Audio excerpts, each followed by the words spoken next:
صلی اللہ علی محمد صلی اللہ علیہ وسلم. اللهم صل على محمد النبي الأمي وعلى آله وسلم تسليما. اعوذ باللہ من الشیطان الرجیم. بسم اللہ الرحمن الرحیم والصلاة والسلام علی رسولہ الکریم. آج بخاری شریف کا باب نمبر 29 پڑھیں گے ہم، جس میں حدیث نمبر 39 اور اسی کے ذیل میں ایک اور حدیث جو حدیث نمبر 42 ہے. یہ دو حدیث ہم دیکھیں گے انشاءاللہ تعالی. باب نمبر 29 ہے، اس کا عنوان ہے باب الدین و یسر، کہ باب اس بیان میں کہ دین آسان ہے. قول النبی صلی اللہ علیہ وسلم احب الدین الی اللہ الحنیفیۃ السمحۃ، کہ اللہ تعالیٰ کو سب سے زیادہ وہ دین پسند ہے جو سیدھا اور سچا ہو. حنیفیہ بالکل یکسو ہو جانا اللہ کی طرف ہر باطل سے منہ موڑ کے، اور سمحہ کہ سہل، آسان اور سچا. یعنی حضرت آدم علیہ السلام سے لے کے سب انبیاء کے دین پسندیدہ ہیں، اچھے ہیں، لیکن اللہ تعالیٰ کو ان سب میں دین اسلام سب سے زیادہ پسند ہے. ان الدین عند اللہ الاسلام. اس باب کے ذیل میں جو حدیث درج ہوئی ہے اس کو ہم پڑھتے ہیں.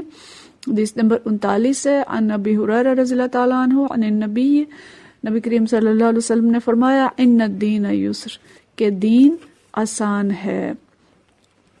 وَلَن يُشَادَ الدِّينَ أَحَدٌ إِلَّا غَلَبَهُ، جو شخص دین میں سختی اختیار کرے گا تو دین اس پر غالب آ جائے گا.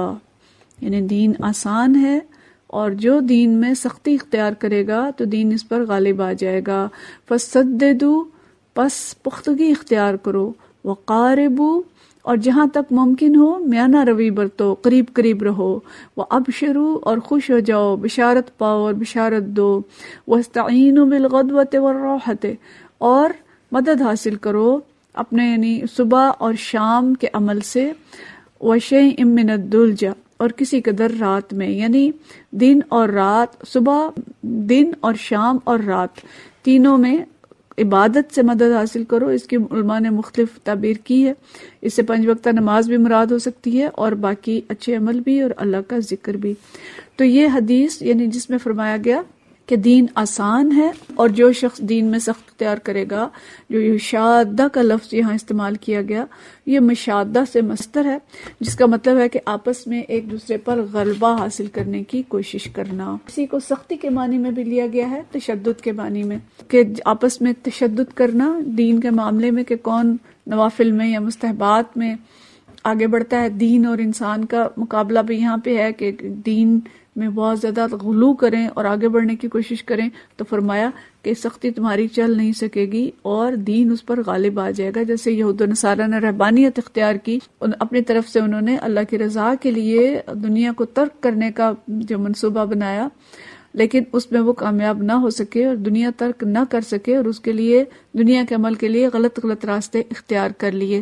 تو دین میں سختی اختیار کرنے کا حکم نہیں ہے، فرمایا کہ دین آسان ہے. اور فرمایا فسددو، کہ پختگی اختیار کرو. سددو کیا ہے؟ پختگی، صحیح طریقے سے کام کرنا، یعنی دین جو کام کرنے جا رہے ہیں اس کو اچھے طریقے سے کریں. وقاربو، اور قریب قریب رہو، یعنی میانہ روی اختیار کرو. جو طرز عمل یہاں پہ میں بتایا جا رہا ہے کہ اپنے عمل میں پختگی اختیار کرو، جہاں تک ممکن ہو میانہ روی اختیار کرو، اور پھر اس سے خوش ہو جاؤ اس طرز عمل سے کہ تمہیں دنیا و آخرت کے فوائد حاصل ہوں گے. اور اس سارے عمل میں مدد حاصل کرو صبح اور دوپہر اور شام اور کسی قدر رات میں عبادت سے. ہو سکتا ہے 5 وقتہ نماز یا دلی عبادت جو ہے اس سے مراد ہو. تو اس حدیث میں جو بات ہمیں بتائی گئی ہے کہ دین کے معاملے میں، خصوصاً نوافل اور مستحبات کے معاملے میں حد سے بڑھ کر مبالغہ نہ کیا جائے. اگر مثال کے طور پہ اگر کوئی رات بھر نفل پڑھتا ہے تو عین ممکن ہے کہ اس کی فجر قضا ہو جائے. تو ایسا عمل مطلوب نہیں ہے کہ جس سے فرائض ترک ہو جائیں، اس قسم کا غلو منع ہے.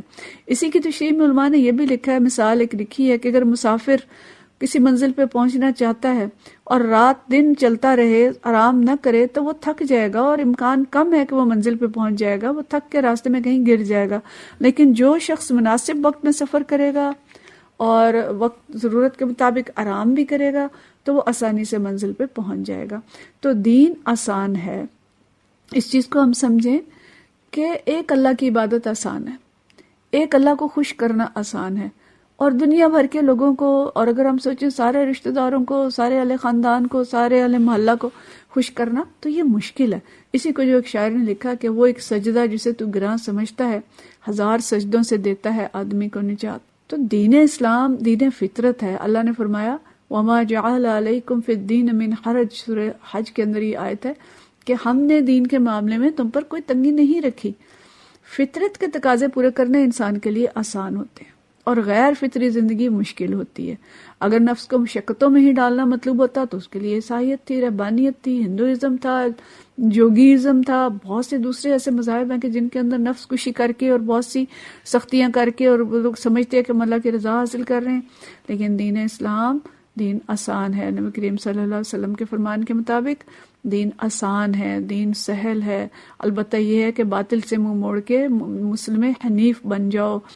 غور فرمائیں کہ دین کے مطابق ہم جتنے بھی کام کریں گے, شادی کریں, گھر چلائیں, باہمی معاملات کریں, جو کچھ بھی کریں, یہ سب کچھ آسان ہوگا اور زندگی آسان ہوگی. لیکن یہ بات شاید اس وقت سب کو عجیب لگ رہی ہو کہ آج تو کہا جاتا ہے جو دین پہ عمل کرنا بہت مشکل ہے. تو دین پہ عمل کرنا ہمیں مشکل کیوں لگتا ہے, اس پہ غور فرمائیں. اس لیے کہ ہم عملی زندگی میں دین سے بہت دور ہٹ چکے ہیں. اگر دیکھا جائے تو جھوٹ اور منافقت معاشرے میں اتنی عام ہو چکی ہے کہ سچ بولنا مشکل لگتا ہے. بے نمازی اس طرح سے رچ بس گئی ہے ہڈیوں کے اندر کہ 5 وقت نماز پڑھنی مشکل ہے. شادی بیاہ میں ہندوانہ طریقے اس قدر داخل ہو چکے ہیں کہ اب اسلامی طریقے پہ شادی کرنا تو یہ کیسے ممکن ہے جی آج کے دور میں کہ آپ ایسی شادی کریں. حالانکہ اگر ہم اسلامی طریقے سے شادی کریں تو شادی کتنی آسان ہو جائے. تجارت اور بینکنگ کا نظام ہے, اس میں سود اور غیر اسلامی طریقے اس طرح سے داخل ہو چکے ہیں کہ اب غیر سودی طریقے سے تجارت بہت مشکل ہے. اسلامی طریقے سے تجارت کرنا, کام کرنا بہت مشکل ہو گیا.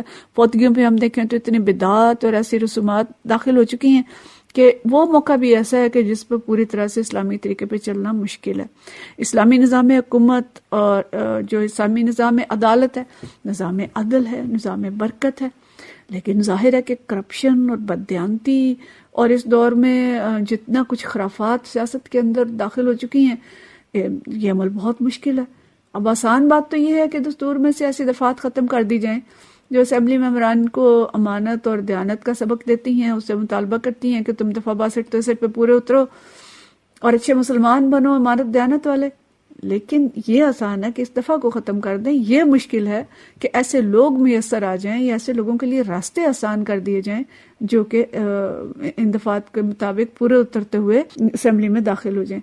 تو اصل بات یہ ہے کہ دین تو آسان ہے, لیکن اگر ہم اسے مشکل سمجھتے ہیں تو اپنی غیر فطری اور غیر اسلامی زندگیوں کی وجہ سے سمجھتے ہیں, ورنہ تو اس دین میں بشارتیں ہیں. جو نبی کریم صلی اللہ علیہ وسلم نے جو فرمایا, دیکھیں اب ہم اگلے 3 الفاظ پہ غور کریں. جو فرمایا سددو, کہ اپنے اعمال میں پختگی حاصل کرو, کہ جو عمل کر رہے ہو اس کو اچھی طرح سے کرو. یعنی اگر آپ ڈاکٹر ہیں, آپ ٹیچر ہیں, یا کوئی ایسی مصروفیت ہے, تاجر ہیں, صبح سے لے کے شام تک دکان پہ بیٹھتے ہیں, تو ضروری تو نہیں ہے کہ دن میں آپ 50 نفل پڑھ سکتے ہو یا 30 نفل پڑھ سکتے ہو. اللہ تعالیٰ نے آسانی رکھی ہے, فرض نمازیں پڑھیں, فرض اور سنت ادا کریں, جتنے آسانی سے نوافل پڑھ سکتے ہیں وہ پڑھ لیں, لیکن سددو, نماز کو اچھے طریقے سے ادا کرو. جو عمل کر رہے ہو اس کو پختگی سے کرو. 4 فرض بھی پڑھ رہے ہو تو وہ 4 ٹکرے نہ ہوں, بلکہ اچھی نماز ہو جس کے اندر رکوع سجود مکمل ہوں اور اچھے طریقے سے نماز پڑھی جا رہی ہو. پھر فرمایا قاربو, قریب قریب رہو. یعنی اگر اعلیٰ اور رفع استطاعت نہیں ہے کہ ہر روز تہجد میں اٹھ کے اور 12 اور 20 نفل پڑھ سکو, تو چلو 2 پڑھ سکتے ہو, 4 پڑھ سکتے ہو, قریب قریب رہو, جو کچھ پڑھ سکتے ہو وہ پڑھ لو. اور اگر تہجد بالکل ہی ممکن نہیں, اس طرح کی زندگی ہے, تو نوافل دن میں پڑھ لو. یعنی جو جتنا بھی استطاعت ہے اتنا کر لیں, میانہ روی اختیار کر لیں. تو اس کے بعد فرمایا اب شروع, خوش ہو جاؤ, اتنا کر لیتے ہو تو خوش ہو جاؤ. اور لوگوں کو بشارت دی گئی کہ ہر نیک عمل پہ ثواب ملے گا. قرآن اور حدیث جو ہیں یہ بشارتوں سے بھرے پڑے ہیں. کہیں پہ فرمایا لعلکم تفلحون, کہیں فرمایا لعلکم تتقون, کہ یہ عمل کرو گے تو تم فلاح پاؤ گے, فلاں عمل کرو گے تو تم دوزخ سے بچ جاؤ گے. اور جو سورہ حامیم سجدہ کے اندر بڑی پیاری آیات ہیں جو اللہ تعالیٰ نے فرمایا کہ ان الذین قالوا ربنا اللہ ثم استقاموا, تتنزل علیہم الملائکۃ الا تخافوا ولا تحزنوا وابشروا بالجنۃ التی کنتم توعدون، کہ جن لوگوں نے یہ کہا کہ ہمارا رب اللہ ہے اور پھر اس پہ جم گئے، استقامت اختیار کی، ان پہ فرشتے نازل ہوتے ہیں اور وہ کہتے ہیں کہ نہ خوف کرو نہ غم کرو اور خوش ہو جاؤ اس جنت سے کہ جس کا اللہ نے تم سے وعدہ کیا ہے۔ اسی طرح سورہ نجم کے اندر جو لوگ کبائر سے بچتے ہیں ان کے لیے بڑی بشارت ہے کہ الذین یجتنبون کبائر الاسم والفواحش الا اللمم، یعنی وہ لوگ جو کبائر سے بچتے ہیں، فواحش سے بچتے ہیں، سوائے اس کے کوئی چھوٹی موٹی ان سے غلطی ہو جائے، تو ان کے لیے فرمایا ان ربک واسع المغفرہ، کہ تمہارا رب بہت وسیع، بہت بڑی مغفرت والا ہے، رب غفور الرحیم ہے۔ ہم عمل تو کریں، وہ کئی گنا بڑھا کر ثواب دیتا ہے اور درجات کو بلند کرتا ہے۔ یہی بخاری شریف کی جو حدیث نمبر 42 میں نے شروع میں تذکرہ کیا تھا، وہ بھی اسی طرح کی بڑی خوشخبری والی حدیث ہے، اور اس میں حضرت ابو ہریرہ رضی اللہ عنہ سے روایت ہے کہ قال رسول اللہ صلی اللہ علیہ وسلم اذا احسن احدکم اسلامہ، کہ تم میں سے جب کوئی شخص اپنے اسلام کو عمدہ بنا لے، فکل حسنۃ عملها تکتب له بعشر امثالها، کہ جب وہ کوئی نیک کام کرتا ہے تو اس کے عوض اسے 10 سے لے کے الی 700 ضعف 700 گنا تک نیکیاں لکھی جاتی ہیں۔ وکل سیئۃ یعملها تکتب له بمثلها، اور جو برا کام کرتا ہے تو وہ اتنا ہی لکھا جاتا ہے جتنا اس نے کیا ہے۔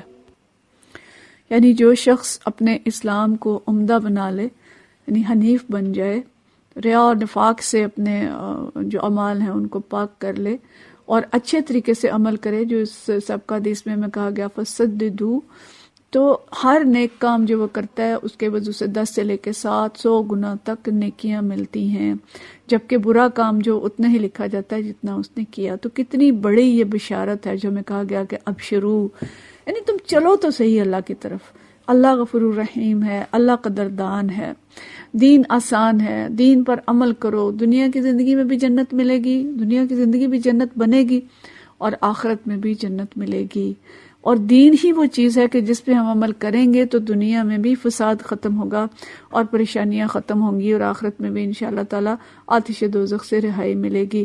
ہاں، اس کے ساتھ ساتھ جو میں حکم دیا گیا کہ صبح اور شام اور دوپہر تین اوقات جن کا ذکر کیا گیا، وَاسْتَعِينُوا بِالْغَدْوَةِ وَالرَّوْحَةِ وَشَيْءٍ مِّنَ الدُّلْجِ، کہ کسی قدر صبح کے ٹائم اور شام اور رات کو اللہ کا ذکر کرتے رہو۔ یہ اس میں نمازیں بھی ہیں کہ نمازیں جو ہیں وہ پڑھتے رہو، یا اس کے علاوہ اللہ کا ذکر جس کی بڑی فضیلت آئی ہے کہ صبح اور شام کے اذکار ہیں، نبی کریم صلی اللہ علیہ وسلم کے مسنون اذکار ہیں، وہ پڑھیں تو ان سارے بشارتوں کے حقدار بن جائیں گے۔ تو اسی میں ایک جو اور پہلو لکھا ہے علماء نے کہ ایک پہلو یہ بھی ہے کہ جہاں اللہ نے آسانیاں رکھی ہیں دین میں، ان سے فائدہ اٹھایا جائے اور اپنے اوپر تشدد نہ کیا جائے۔ جیسے آج کل سخت سردی کا موسم ہے اور آسانی ہے کہ جرابوں کے اوپر مسح کر لیں، موزوں پہ مسح کر لیں، لیکن بہت سے لوگوں کو ہم نے دیکھا ہے کہ ان کے پاؤں سے خون رس رہا ہوتا ہے، انگلیاں سخت خراب ہوتی ہیں لیکن مسح نہیں کرتے۔ تو اللہ تعالیٰ کو اس تشدد سے کوئی غرض نہیں ہے، جو سہولت اللہ نے دی ہے اس سہولت کو ہم حاصل کریں۔ اسی طرح سے بیمار ہیں اور یا پانی نہیں ہے اور تو اللہ تعالیٰ نے تیمم کی سہولت دی ہے کہ پانی ہے بھی تو غسل سے بیماری ہو سکتی ہے، تو اس صورت میں تیمم کی سہولت دی ہے۔ تو اللہ کے بندو، اللہ کا دین آسان ہے، دین آیا ہی آسانی کے لیے ہے۔ دین سیکھو، دین پہ عمل کرو، زندگیاں آسان بناؤ، اپنے گھروں کو جنت بناؤ۔ گھروں کے لڑائیاں اور جھگڑے اور طلاقیں، ان سب کا علاج جو ہے وہ دین اسلام کے اندر ہے کہ جب خاندان دین کے سائے میں آ جائے گا تو گھر جنت بن جائے گا، حیات طیبہ بن جائے گا، حیات طیبہ حاصل ہو جائے گی۔ اور اگر اس دین کو ہم نافذ کر دیں گے تو ملک جنت بن جائے گا۔ اور اللہ تعالیٰ بشارتیں دیتا ہے کہ خوش ہو جاؤ اللہ کی بشارتوں سے اور داخل ہو جاؤ اللہ کی جنتوں میں۔ بس اس دین کو پکڑ لو، قرآن اور سنت کو پکڑ لو، یہ دو رسیاں ان کو مضبوطی سے پکڑ لو تو تفرقوں سے بھی بچ جاؤ گے، دنیا کے فساد سے بھی بچ جاؤ گے، اور دین اسلام انشاءاللہ تعالی آخرت میں جنت میں داخلے کی ضمانت اللہ تعالیٰ اس کے ذریعے سے دیتا ہے اور بشارت دیتا ہے۔ یہ تمام آسانیاں ہیں، تمام بشارتیں ہیں، لیکن اس حدیث سے یہ مراد نہیں ہے کہ کوئی شخص اعلیٰ درجات حاصل کرنے کے لیے محنت نہ کرے۔ جو شخص محنت کر سکتا ہے، استطاعت رکھتا ہے، وقت رکھتا ہے، وہ ایسا ضرور کرے۔